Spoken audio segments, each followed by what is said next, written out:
말씀 제목은 그 여자에게 복이 있도다. 주님의 말씀이, 주께서 하신 말씀이 반드시 이루어지리라고 믿은 여자에게 복이 있다. 마리아가 천사로부터 네가 아이를 낳을 거다, 그 아들 이름을 예수라고 해라 했을 때 그 말씀을 처음에는 놀랐지만, 이게 무슨 말인가 의심스러웠지만 믿고, 그리고 그대로 이루어지기를 소망했을 때 하나님께서 그녀에게 만왕의 왕을 안을 수 있는 복을 주셨던 것처럼, 주님의 말씀이 그대로 이루어지리라고 믿는 사람은 복 있는 사람입니다. 오늘 이 설교의 제목은 그 여자, 정관사가 붙어 있으니까 마리아가 복이 있다는 말이죠. 그렇지만 이 말씀을 오늘 받은 우리는 우리에게 주신 말씀이 되는 겁니다. 주님께서 하신 말씀이 반드시 이루어질 줄로 믿으시기를 주의 이름으로 축복합니다. 그런 사람이 복 있는 사람이라는 것이죠. 세례 요한의 부모였던 제사장 사가랴와 그의 아내 엘리사벳, 예수님의 친척이었고 마리아의 친척이었죠. 그런데 이 두 사람이 하나님 앞에서 의인이었습니다. 성경에 하나님 앞에 의인이다, 하나님 앞에서 의인이다, 다시 말하면 하나님 보시기에 의인이라는, 하나님 앞에 의인이라고 하는 말은 하나님 보시기에 의인이라는 뜻이죠. 이 두 사람 부모님이 그렇게 의인이었다는 거죠. 성경에는 의인은 한 사람도 없다, 로마서에 보면 이 지상에 의인은 한 사람도 없다, 그래서 하나님을 알지도 못하고 하나님을 영광스럽게도 못한다, 이렇게 기록되어 있잖아요. 그런데 누가는 이 엘리사벳과 남편 사가랴가 의인이었다, 하나님 앞에 의인이었다, 그렇게 오늘 이 누가복음 1장 앞쪽에 6절 말씀에 기록되어 있습니다. 하나님 앞에 부부가 다 의인이었습니다. 그리고 주의 의인이었다라고, 하나님 앞에 의인이라고 하는 말이 뭐냐? 거룩하게 사는 것, 깨끗하게 사는 것, 범죄하지 않고 사는 것, 다른 여러 가지 자기 인간적인 생각과 판단이 들어갈 수 있잖아요. 그런데 1장 6절에 보면 그게 아니라 주의 모든 계명과 규례대로 흠이 없이 행했기 때문에, 하나님 앞에서 의인은 어떻게 사는 사람이냐? 주의 모든 계명과 규례대로 흠 없이 행하는 사람이라는 거죠. 도둑질하지 마라, 도둑질 안 하는 사람이라. 살인하지 마라, 살인하지 않은 사람이야. 간음하지 마라, 간음하지 않는 사람이야. 이웃의 물건을 훔치지 마라, 훔치지 않는 사람이야. 십계명대로, 주께서 주신 계명대로 크고 작다라고 판단하지 아니하고, 어떤 것은 큰 계명이고 어떤 것은 작은 계명이기 때문에 작은 계명 10개 어겨도 괜찮다, 큰 것만 하나 안 어기면, 살인하지 않으면, 간음하지 않으면, 이게 아니라 주의 모든 계명과 규례, 계명과 규례입니다. 하나님의 십계명, 계명과 규례 365가지, 구약에 나오는 그런 규례를 흠 없이 행했습니다. 그래서 의인인 거죠. 그런데 한 가지 좀 눈여겨봐야 할 말씀이 7절 말씀인데, 두 사람은 나이가 많았는데 자식이 없었다. 나이가 많았는데 자식이 없었다는 거죠. 우리가 그 당시에 자식이 없다라고 하는 것은 하나님 앞에 죄인이라는 뜻이었습니다. 하나님 앞에 죄인이라는 뜻이었습니다. 그의 삶이 하나님 보시기에 의롭지 못해서, 그래서 하나님께서 자식을 안 준다라고 생각했거든요. 게다가 더더욱이 제사장 가문인데, 여러분 목사님 집안에 아기가 없다, 자녀가 없다, 그러면 여러분은 어떤 생각이 드실 것 같아요? 벌써 딱 판단이 되는 거죠. 아, 요즘이야 뭐 자식 없는 게 뭐 문제가 되겠습니까? 그렇지만 이 자녀가 없다라고 하는 것은, 아, 하나님께서 왜 자식을 안 줄까? 요즘 세대가 그렇게 쉽게 자녀를 갖지 못하는 시대이니까, 아, 환경 오염 때문인가 보다, 이렇게 생각하기보다는 뭔가 문제가 있어서. 근데 그 당시에는 더했죠. 유대인들에게 제사장이 자식이 없다는 것은 치명적인 거였습니다. 자식 없이 나이가 많아진 거죠. 그런데 8절 말씀에 보면, 지금 우리 본문 말씀 앞쪽 부분을 설명드리는 겁니다. 오늘 본 말씀은 41절에서 45절인데 앞쪽에 보면 8절부터 보면, 마침 제사장 남편이었던 사가랴가 그 반열대로 차례대로, 제사장들이 차례차례 하나님 앞에서 직무를 감당하는 거죠. 교역자들도 마찬가지죠. 우리 교역자들도 자기 순서대로 월정 기도도 인도하고 그 다음에 성경 공부도 인도하고 또 새벽 기도도 인도하고 이렇게 그 규례대로 순서대로 이렇게 질서대로 차례대로 하나님 앞에서 직무를 행합니다. 제사장의 전례를 따라서 제비를 뽑아서 주의 성전에 들어가서 분향하고 모든 백성은 그 분향하는 시기에 밖에서 기도합니다. 참 얼마나 아름답죠? 이 주의 백성들이 함께 기도하고 그리고 제사장은 제비를 뽑아서 주의 성전에 들어가서 향을 피우면서 분향하는 그런 그림이 그려지십니까? 주일날 우리가 아침에 오셔서 예배를 이렇게 드리시면서 모든 교인들이 교회가 다 준비하는 거예요. 어제부터 오늘 영하 13도라고 하니까 미리서 평상시에는 38도에 맞춰놨는데 이게 38도가 우리 온도 38도가 아니라 기계적인 38도에 맞춰놓으면 그냥 따뜻한 온기만 있을 정도거든요. 그런데 오늘 추울 거라니까 55에다 숫자를 맞춰놔야 오늘 지금 계시기에 제일 딱 편안한 몸에 느끼기에 따뜻한 그런 온도가 되잖아요. 이게 교역자들이 이걸 온 교회를 살피면서 우리 성도들이 예배 잘 드릴 수 있도록 토요일 날부터 이렇게 준비를 하는 거죠. 교회 안팎을 다 쓸고 아침 일찍 오시면 교역자들이 주일날 아침에 바깥에 나가서 담배꽁초 줍습니다. 다 주변을 청결하게 하고 또 이번 주에 눈이 왔잖아요. 눈이 와가지고 교역자 전체가 다 나가서 바깥에서 밀대로 쓸고 그리고 교육관 어린이부실 바깥에 데크에도 눈 다 쓸고요.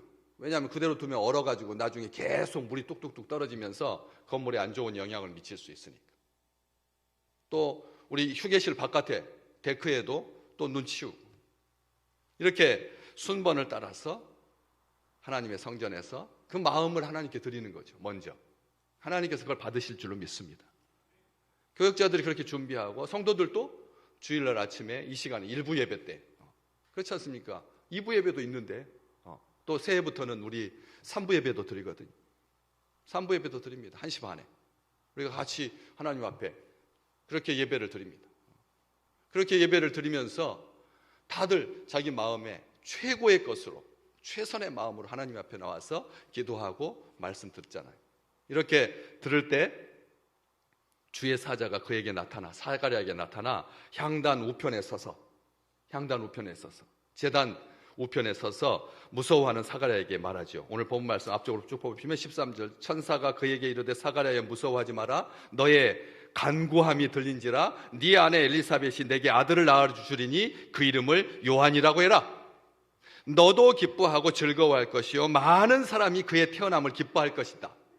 이는 그가 주 앞에서 큰 자가 되고 포도주나 독한 술을 마시지 아니하며 모태로부터 성령의 충만함을 받아 이스라엘 자손을 주 곧 그들의 하나님께로 많이 돌아오게 할 것이다. 그가 엘리야의 심령과 능력으로 주 앞에 먼저 와서 아버지의 마음을 자식에게 거스르는 자를 의인의 슬기에 돌아오게 하고 주를 위하여 세운 백성을 준비하리라. 놀라운 말이죠. 그 사가랴에게 그렇게 천사가 예언합니다. 하나님의 뜻을 전달하죠. 그리고 어떻게 됩니까? 그의 아내가 잉태하고 5달 동안 숨어 있었다. 24절 말씀에 보면 오늘 본 말씀 바로 위쪽에 이후에 그의 아내 엘리사벳이 잉태하고 5달 동안 숨어 있었다. 왜 잉태한 것이 부끄러웠을까요? 65세인데 아이를 가진 거예요. 65세인데 73살인데 나이 많았다라고 하는 말이 얼마나 많았으면 나이 많았다고 하겠습니까? 나이가 좀 있었다라고 하지 아니하고 나이 많았다라고 표현하는 것처럼 7절 말씀에 두 사람이 나이가 아주 많았으니까 그때 아이를 가져서 사람들한테 이렇게 대놓고 왜냐하면 이 5달 동안 숨어 있었다. 이게 그 부끄러움 좀 감추고 싶은 그런 마음으로 있었는데 똑같이 26절에 보면 천사 가브리엘이 하나님의 보내심을 받아 마리아에게 가서 네가 잉태하여서 아들을 낳을 것인데 그 이름을 예수라고 해라. 이런 소식을 듣고 오늘 39절 말씀 본문 바로 앞절에 마리아가 일어나 빨리 산골로 가서 엘리사벳에게 문안하니 천사의 말대로 엘리사벳은 임신 6개월 차였다. 나이 많고 늙은 엘리사벳이 임신 6개월쯤 되면 이제 배가 약간 불러오기 시작하거든. 그때 표시가 나기 시작할 때 그때 마리아가 이 복된 소식을 듣고 일어나서 빨리 산골로 가서, 이 산골이라고 하는 데가 어디냐, 어디냐, 여기 오늘 본문 말씀에 보면 이 산골 39절 말씀에 산골은 유대, 예루살렘 근처, 유대. 지금 마리아는 어디에 있는데요? 마리아는 갈릴리에서 살고 있는데 유대까지 100여 킬로입니다. 100여 킬로미터면 건강한 성인 남자도 한 사나흘 걸리는 거리입니다. 100킬로미터면 건강한 남자도 사나흘 걸리는 길인데, 임신, 이제 그 소식을 듣고 아직 아이가 생겼는지 모르는 상태에서 엘리사벳이 6개월째가 됐던 그 시점에 내려갑니다. 얼마나 흥분했는지 자신에게 내리실 그 비밀한 축복을 나누기 위해서 100킬로미터를 이제 달려가는 것이죠. 엘리사벳은 어떤 여자였습니까? 한번 36절 한번 잠깐 볼까요? 오늘 본 말씀 아닌데 36절 보라, 천사가 마리아에게 해준 말이에요. 네 친족 너의 친척 엘리사벳도 늙어서 아들을 배었느니라. 본래 어떤 여자라고 알려진 여자라고? 임신하지 못한다고 알려진 이가. 엘리사벳은 뭐라고 사람들한테 소문이 났다고요? 임신하지 못하는 여자. 요즘 그런 여자를 뭐라고 말합니까? 옛날에 조선시대는 성녀라고 했고요. 돌석자를 써서 성녀라고 했고, 그리고 또 요즘에는 불임 여성이라고 그렇게 말을 하잖아요. 그런 소리를 들을 때 남편에게 얼마나 미안했을 것이며, 평생 60, 70년 살아오면서 얼마나 가슴 아픈 소리였겠습니까? 자녀를 낳는 젊은 부부들을 볼 때마다 이 엘리사벳이 느꼈을 상대적인 그 박탈감이라고 하는 게 얼마나 힘들었겠습니까? 이렇게 알려진 여자가 벌써 임신하여서 아이가 생긴 지 6개월째다.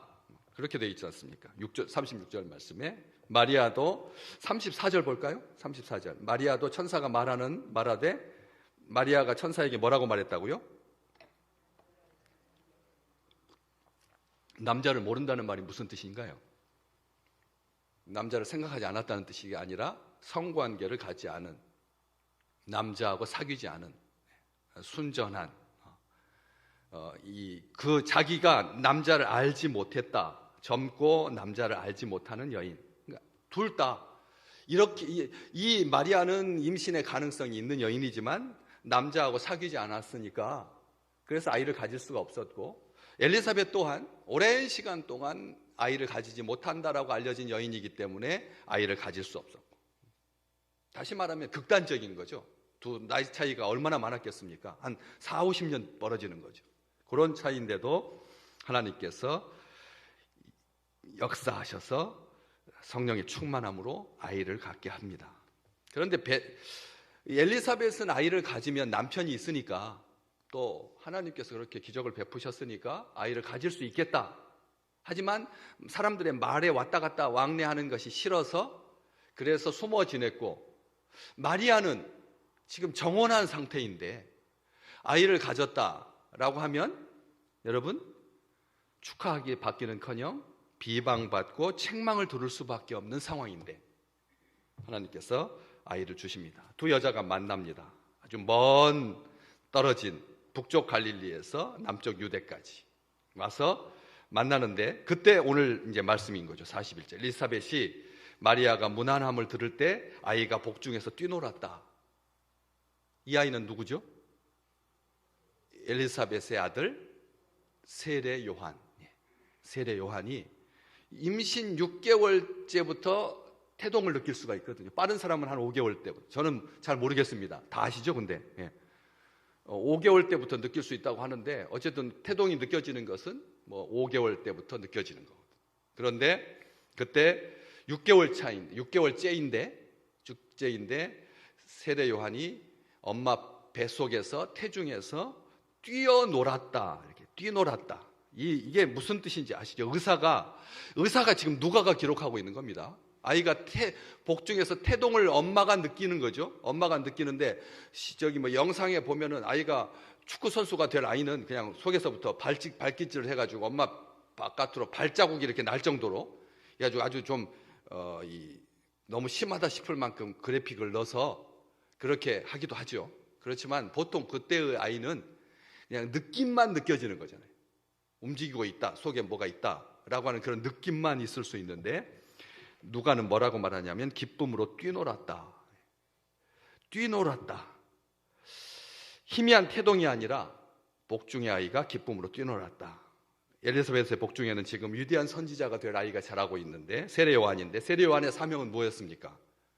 장차 오실 주님을 먼저 와서 주님의 길을 준비하고 모든 사람에게 예수께서 하나님의 아들이시다라고 하는 것을, 그리스도라고 하는 것을 증언하는 사명이 바로 세례 요한의 사명이었죠. 이를 위해서 그가 15절 말씀, 한번 앞으로 다시 1장이니까 1장 15절입니다. 15절 말씀에 그가 어떻게 성령의 충만함을 받았다고요? 어디서부터? 모태 엄마의 태중에서부터 성령의 충만함을 받았다고. 아멘. 우리 믿음의 식구들의 자녀들 복중에서부터 손주들이 성령의 충만함 받으시기를 주의 이름으로 축복합니다. 성령 충만은 언제부터 받을 수 있다고요? 태중에서부터도 우리 성령 하나님은 역사하신다는 거예요. 모태에서부터. 그러니까 얘기를 가지면 교향곡 몇 번 듣고, 모차르트 음악 듣고, 바그너의 음악을 듣고, 그렇게 태교하고 술 끊고 술 안 마시고 좋은 그림 보고 좋은 경치 보고 마음이 편안해야 된다고 하잖아요. 그게 다 이유가 있는 거죠. 그런 것처럼 이 하나님의 백성들은 태에 있을 때부터 이미 벌써 성령의 충만함을 받았다. 여기 모태로부터 성령의 충만함을 받았다, 이렇게 기록되어 있습니다. 충만함을 받았다. 선지자의 사명을 감당하기 위해서 복중에서도 우리 주님 하나님의 아들 예수 그리스도를 증언하고 있는 거죠. 기쁘게 뛰놀았다라고 하는 것이, 여러분 예수님을 증언하는 몸동작은 뭡니까? 기쁘게 뛰노시는 겁니다. 우리 교회가 저를 닮아서 굉장히 정중한 분들입니다. 아주 정중한 분들이죠. 빈틈이 없어요. 그런데 성령 충만하면 어떻게 해야 된다고요? 기쁘게 뛰노는 거죠. 지금 다들 끼가 있는데 목사님이 너무 이렇게 정중하니까 다 이렇게 숨기고 계시다가 성탄 축제 때 티셔츠 입고 춤추는 거 보면 과연 기쁘게 잘 뛰도 놀더라고요. 우리가 감추고 있을 뿐이지 우리는 평상시 삶은 그래야 된다는 거예요. 집에서도 너무 이렇게 양복 입고 양말 신고 그렇게 앉아 계시지 말라는 거죠. 평상시 삶은 기쁘게 뛰노는 겁니다. 다윗이 법궤를 옮기는 과정에서 너무나 기뻐가지고 아랫도리가 다 벗겨진 줄도 모르고 뛰놀았던 것처럼, 이게 하나님께서 성령으로 충만하게 축복해 주시는 주의 백성들의 일상적인 삶의 모습이라는 거예요. 어떠십니까? 집에서도 어려우셔서는 안 된다는 거예요. 자녀들에게, 가족들에게, 또 직장 동료들에게 너무 어려운 사람이어서는 안 된다는 거예요. 쉬운 사람 되시기를 주의 이름으로 축복합니다. 이게 성령 충만하다라고 하는 증거라는 거죠.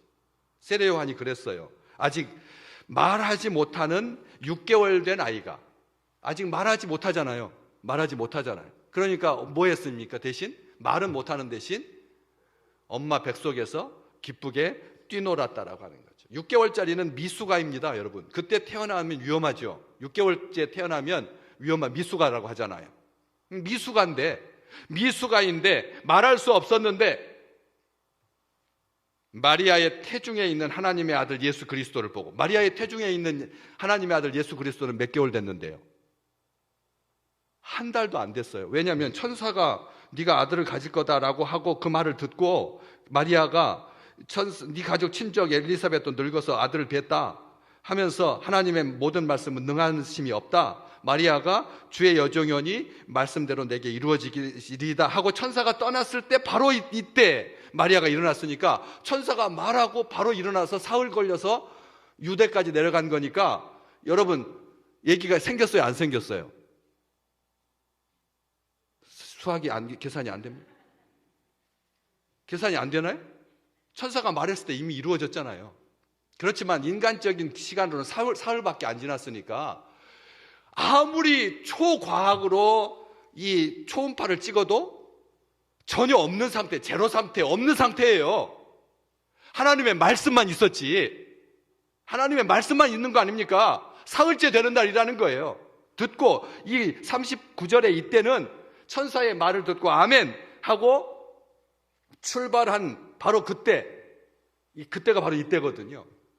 그러니까 세상적으로는 사흘밖에 안 된, 아무리 빨라봤자 일주일을 넘기지 않은 상태. 그러니까 얘기가 없는 거예요. 눈에 안 보이는 거잖아요. 말씀만 있지. 아멘. 하나님의 말씀은 눈에 보이지 않습니다. 그렇지만 이미 오늘 2022년 12월 넷째 주일, 대림절 넷째 주일 날 일부 예배 드리러 오신 우리 믿음의 식구들에게 하나님의 말씀이 선포된 거죠. 선포된 겁니다. 믿으시기 바랍니다. 그게 믿음이라는 거예요. 마리아는, 그러니까 세상 사람들은 절대 모르죠. 엘리사벳은 6개월 차니까 조금 배가 불러나왔고, 또 보통 사람들은 6개월 돼도 몰라요. 알잖아요. 바싹 바크를 복대를 차면 9개월 돼도 있는지 없는지 모르잖아요. 그런데 마리아는 더더욱 젊은 남자를 알지 못하는 그런 어린 여자였는데, 그 복중에 주님이 계시다라고 하는 것을 세례 요한이 복중에서 보고 성령의 충만함으로 기뻐 뛰었다는 것이죠. 미숙아가 예수 그리스도를 증언할 수 있는 유일한 방법은 기쁘게 뛰노는 것이니까. 그래서 기뻐 뛰는 것입니다. 세례 요한은 평생 이러한 주께서 주시는 예수님으로 말미암는 기쁨으로 늘 충만했습니다. 우리 광안리 해수욕장에 불꽃놀이가 생겨서 우리를 기쁘게 하는 게 아닙니다. 10월 말에 158명이 압사당해서 죽었는데, 그것 때문에 애도 기간을 갖고, 그래가지고 좀 지나서 49일 지나서 50일째 지나서 50일쯤 지나니까, 그래서 폭죽 터뜨려서 기뻐지는 게 아니라는 거죠. 오죽 참된 기뻐할 게 없으면 불꽃놀이를 앞에서 우리가 기뻐해야 될까요? 그렇잖아요? 진짜 기쁠 게 뭔데요? 온전하게 기뻐해야 될 게 뭔데, 불꽃놀이가 우리를 눈 꺼풀만 기쁘게 하는 것, 그게 진정한 기쁨은 될 수 없잖아요. 불꽃놀이죠. 그냥 사라져 버리잖아요. 불꽃이 아무리 화려해도 1분 동안 타지 않아요. 아무리 센 좋은 불꽃도 1분 이내에 다 소멸되고 말잖아요. 그렇기 때문에 세례 요한의 기쁨으로 충만하시기를 주의 이름으로 축복합니다. 우리의 기쁨은 누구라고요? 우리 하나님의 아들 예수 그리스도라고 하는 것이죠. 하나님의 아들 예수 그리스도. 그 엄마였던 엘리사벳도 이렇게 고백하잖아요. 엄마였던 엘리사벳이 오늘 뭐라고 합니까? 여자 중에 네가 복이 있도다. 엘리사벳도 성령에 충만하고, 복중의 아이도 성령에 충만, 어머니 엘리사벳도 성령 충만, 41절 말씀에 성령 충만함을 받아서 큰 소리로 불렀다. 큰 소리로 불렀다라고 하는 말이 노래했다는 말입니다. 큰 소리로 노래했다는 거, 찬양했다는 말이잖아요. 우리 3년 동안 코로나 겪으면서 마스크 쓰고 있어가지고 입을 볼 수 없으니까 다들 찬송을 잘 크게 안 해요. 찬송을 크게 하지 않더라고요. 저도 일단 마스크가 쓰여지면 나의 기능에 따라서, 나의 몸의 상태에 따라서 좀 할 때도 있고 안 할 때가, 옛날에 정말 저는 목소리 큰 소리로 찬양 크게 불렀거든요. 그래가지고 목이 지금 이렇게 됐잖아요. 그렇게 목이 아파가지고 2주 동안 지금 치료받고 있잖아요. 정말 성령 충만한 사람은 기쁨을 어떻게 막을 수가 있습니까, 여러분? 안 그렇습니까? 아니, 포르투갈하고 싸워가지고 이긴 것만으로도 그냥 목이 터져라고 외치는데, 포르투갈가 16강 된 것 가지고 우리가 그냥 막 소리 질렀잖아요. 저도 그냥 격정적이더라고요. 그런데 그 기쁨이라고 하는 것이 진정한 기쁨은 아니잖아요. 우리 주님으로 말미암는 기쁨이라면 목이 터져라고 기뻐해야 될 텐데, 우리 찬송이 너무 3년 동안 너무 작아졌다고 생각합니다. 우리 교회는 찬송 잘 부르는 교회가 되기를 소망합니다. 찬송 잘 부르는 교회, 잘 부른다는 말이 뭔데요? 큰 소리로 부르는 거예요. 세상 노래도 가을의 남자를 부를 때도 막 은혜 받아가지고 부르면서, 찬송을 부를 때 목소리가 제대로 나오지 않고, 아껴 써야 되겠어요. 언제 부르시려고요? 언제 찬송하시려고? 기쁘게 찬송하셔야 돼요. 큰 소리로 찬송하셔야 돼요. 이제 새해부터는 실내에서 마스크 착용이 의무사항이 아니라 이제 권고사항이 될 텐데, 우리가 지금부터 마스크를 쓰고 있을 때도 큰 소리로 하나님의 영광을 찬송하시기를 주의 이름으로 축복합니다. 이렇게 큰 소리, 여기 그렇게 돼 있잖아요. 큰 소리로 불러서 그래서 제가 아까 성경 봉독할 때도 큰 소리로 불러 이르되 여자 중에 내가 복이 있으면 내 태중의 아이도 복이 있도다. 내 주의 어머니가 내게 나오니 이 어찌 된 일인가? 보라, 네 문안하는 소리가 내 귀에 들릴 때, 마리아 너의 문안하는 소리, 여기서 문안이라고 하는 말은 정말 격정적으로 문안하는 것을 말하는 겁니다. 우리가 생각하는 것처럼 그냥 안녕하세요, 이게 인사가 아니라, 이런 인사가 아니라 성경에 나오는 문안 인사는 정말 깊은 교감을 말하는 겁니다. 석 달 동안 만나죠. 오늘 본 말씀 다 끝나고 나시 보면 이 마리아가 석 달 동안 이 집에 있다가 자기 집으로 돌아갔다, 이렇게 기록되어 있잖아요. 이 석 달 동안 임신 6개월에서부터 9개월 사이, 만삭되었던 그 사이에 있었던 일인데 엘리사벳이 큰 소리로 하나님을 찬송한 것이죠. 뭐라고요? 내 여자 중에 네가 복이 있고 네 태중의 아이도 복이 있다. 그리고 뭐라고 말합니까? 내 주의 어머니가 내게 나오니 이 어찌 된 일인가? 예수님이 지금 마리아가 뭐라고 부르는 거죠? 내 주라고 말하는 겁니다. 예수님을 내 주, 그리고 마리아를 내 주의 어머니라고 합니다. 하나님의 어머니라고 하는 말, 그건 큰일 납니다. 이것은 우리 개혁교회에서 가르치지 않습니다. 그런데 가톨릭에서는 마리아를 하나님의 어머니라고 해서 숭배하죠. 지금 그 말이 아닙니다. 따지고 보면 우리 주님이 하나님이니까 마리아는 하나님의 어머니죠. 맞죠? 그렇지만 이 누가의 이 기록을 잘 기억하시기 바랍니다. 우리는 마리아를 숭배하지 않습니다. 마리아는 사람입니다. 주님을 성령의 충만함으로 10달 동안 가슴으로 정성으로 키우고, 그리고 아들을 십자가에 못 박을 때 온 지구의 모든 슬픔을 가지고 그렇게 아들을 가슴에 안았지만 하나님일 수는 없습니다. 신일 수는 없습니다. 한 가지를 분명히 아셔야 됩니다. 내 주의 어머니, 그녀는 성령에 충만했기 때문에 사흘째, 지금 말씀을 받은 지 사흘째고, 이 세상의 모든 과학으로도 임신했다라고 하는 것을 알 수 없는, 언제부터 세상은 임신했는지 알 수 있는데요, 한 달 지나봐야 알잖아요. 한 달 지나봐야 알잖아요. 그런데 사흘째 됐는데 알아본 겁니다. 내 주라고. 복중에 여기 그렇게 돼 있잖아요. 내 태중의 아이도 복이 있다고. 태중의 아이가 어디가 있어요? 없는데 찬송 부르시면 하나님께서 예언의 능력을, 예지의 능력을, 그 축복의 삶을 살 수 있도록 하나님께서 함께 해주십니다. 찬송하면 찬송대로 이루어집니다. 찬송하는 대로 이루어진다는 거예요. 그러니까 찬송 얼마나 많아요. 야곱의 복을 네가 누릴 것이다, 그렇잖아요. 너는 축복받은 사람이다, 너는 사랑받기 위해 태어났다. 우리가 찬송 그렇게 축복해 주잖아요. 그런 노래 속에 담겨 있는 것처럼 그녀가 고백합니다. 지극히 높으신 이의 아들이라고, 조상 다윗과 맺은 언약의 성취자라고, 영원 무궁하신 왕이라고, 요한의 말대로 아버지 하나님의 독생자의 영광이고 은혜와 진리가 충만하신 분이라고, 알파와 오메가가 처음과 나중이고 시작과 마침이 되시고 우리의 전부가 되시고 전능하시고 전지하시며 불변하신 만왕의 왕 예수 그리스도라고, 내 주님의 어머니라.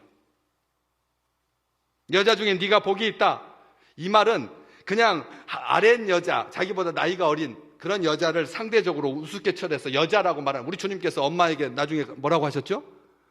여자여, 요한을 보시면서 당신의 아들입니다 했잖아요. 여기 여자라고 하는 말을 최상급 표현이라고 말씀드렸습니다. 여자여라고 하는 말은 하대하는 표현이 아닙니다. 최상급입니다. 모든 여자들 중에서 가장 복 있는 여자라고. 천사 가브리엘을 시켜서 마리아를 불렀을 때 28절 볼까요? 앞으로 28절. 마리아에게 천사가 어떻게 말하죠? 그에게 들어가 이르되 은혜를 받은 자여 평안할지어다, 주께서 너와 함께 하시도다. 아멘.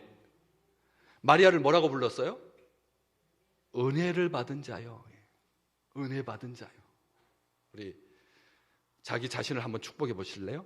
은혜 받은 자요. 은혜 받은 자요. 은혜 받은 자요. 축복하십시오. 은혜 받은 자요. 하나님께서 천사를 통해서 우리를 부르실 때 이름을 불러주시죠. 마리아야. 마리아야 그렇게 부르잖아요. 27절에. 마리아야, 마리아야. 마리아인데 그 마리아에게 말하기를 은혜를 받은 자여. 이렇게 말했잖아요. 제사장 사가랴는 천사의 말을 듣고도 말 못하는 자가 되었지만, 그렇죠. 천사의 말을 듣고도 믿지 못해서 벙어리로 10개월을 지냈잖아요. 세례 요한의 아버지는 제사장 사가랴는 제사장인데도 천사의 말을, 주님의 말을 믿지 못해서 그래서 벙어리로 지냈지만, 마리아는요, 주께서 하신 말씀이 반드시 이루어지리라고 믿어서 복받은 자가 되었습니다. 여자여, 내가 복이 있다? 라고 하는 말은 그런 말이죠. 주께서 하신 말씀대로 이루어질 줄로 믿는 사람은 복 있는 사람이고 은혜를 받은 자, 천사의 말대로 하나님께 은혜를 입었고, 그녀 또한 오늘 본문 말씀 다음부터 46절부터 쭉 55절까지, 그 다음에 56절에 마리아가 석 달쯤 함께 있다가 집으로 돌아갔다. 55절까지 마리아의 찬송입니다. 마리아가 내 영혼이 주를 찬양하며 내 마음이 하나님 내 구주를 기뻐하였으면 그의 여종의 비천함을 돌보셨습니다. 보라, 이제 후로는 만세에 나를 복이 있다 일컬으리로다. 찬송 가운데 고백하는 거예요. 만대, 주님께서 다시 오실 때까지 온 세상이 나를 복 있는 여자라고 그렇게 일컬게 될 거다. 찬송 가운데 그렇게 말하는 거예요. 능하신 이가 큰 일을 내게 행하셨으니 그 이름이 거룩하시며 긍휼하심이 두려워하는 자에게 대대로 이르리로다. 그의 팔로 힘을 보이사 마음의 생각이 교만한 자들을 흩으셨고 권세 있는 자를 그 위에서 내리치셨으며 비천한 자를 높이셨고 줄이는 자를 좋은 곳으로 배불리셨으며 부자는 빈손으로 보내셨도다. 그종 이스라엘을 도우사 긍휼히 여기시고 기억하시되 우리 조상에게 말씀하신 것과 같이 아브라함과 그 자손에게 영원히 하시리로다. 어때요? 은혜 받으면, 성령 충만하면 입에서 줄줄이 나오는 것마다 다 하나님께서 계획하신, 하나님께서 이루실 놀라운 일들을 세상 가운데 선포하게 된다는 것이죠. 오늘 마리아는 석 달쯤 엘리사벳과 함께 있다가 집에 돌아갑니다. 그리고 마침내 세상의 구주요 만왕의 왕 만주의 주 되신 예수 그리스도를 그의 품는 존귀함을 얻게 되었던 것처럼, 오늘 우리 대림절 넷째 주일 주님을 향해서 다음 25일 날 성탄주일, 성탄절날 우리가 지금 기다리고 있는 우리 주님은 만유의 주가 되십니다. 만유의 주, 만왕의 왕이십니다. 하나님의 아들입니다. 우리 조상 다윗과 맺은 언약의 성취자이십니다. 영원 무궁하신 왕이십니다. 요한은 우리 주님에 대해서 하나님 아버지의 독생자의 영광이요 은혜와 진리가 충만하더라 그랬던 것처럼, 우리의 서툰 고백이지만 하나님 앞에 마음껏 찬송하셔서, 그래서 존귀하신 말씀을 믿는 대로 역사하시는 하나님의 그 축복 가운데 거하시기를 주의 이름으로 축복합니다.